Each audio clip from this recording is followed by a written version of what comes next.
देखियो भैया, जहने शादी में ध्यान रहे लड़की के बड़ पर, तेहने मिथिला हाट में घूमे वाला के ध्यान रहे भंसा घर पर।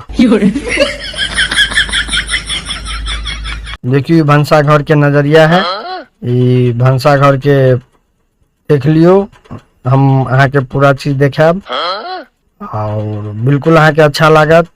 और बहुत अथी भंसा घर जे छै वो खड़ के घर छै, दीवार छै बहुत अच्छा। ओहि के अंदर माछ, मरुआ रोटी, तिलक चटनी, मिथिलांचल के जते सामान है सब मिलत। और अहाँ सब देखित रहो, मिथिलांचल हाट के भंसा घर बहुत पसंद आयत।